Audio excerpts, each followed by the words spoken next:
আবারও বলছি যে কি ব্লুপ্রিন্ট তৈরি করেছিল মার্কিন গোয়েন্দা সংস্থা সিআইএ, আর সেই ব্লুপ্রিন্ট অনুযায়ী মোদিকে হত্যা করার একটা ছক কষা হয়েছিল।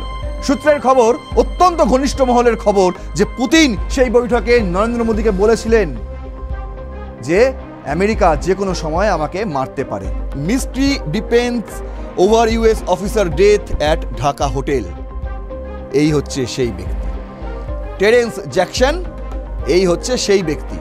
4 মাস ধরে তিনি বাংলাদেশে ঘুরে বেড়াচ্ছিলেন, সরকারি কাজকর্ম তিনি খতিয়ে দেখছিলেন, আর কি করছিলেন, সেনাবাহিনীদের প্রশিক্ষণ দিচ্ছিলেন। কিন্তু কে তিনি জানেন কিভাবে আমেরিকা বাংলাদেশের মধ্যে স্থপতি করছে, মিলিটারি বেস ক্যাম্প করছে, স্যাটেলাইট বসাচ্ছে, আর ওখান থেকে ভারতের নজরদারি চালাচ্ছে।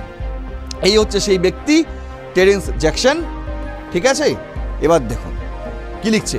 His LinkedIn profile showed that he had served more than 20 years in the US Army.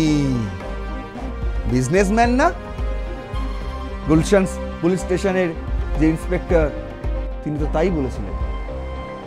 Dhaka police তো তাই বলছে যে সে নাকি একজন ব্যবসায়িক কাজের স্বার্থে তিনি বাংলাদেশে এসেছিলেন এপ্রিল মাসে। 4 মাস ধরে তিনি কাজ করে যাচ্ছেন, ব্যবসা করছেন। আহা হা হা, 4 মাস লাগে ব্যবসার কাজে।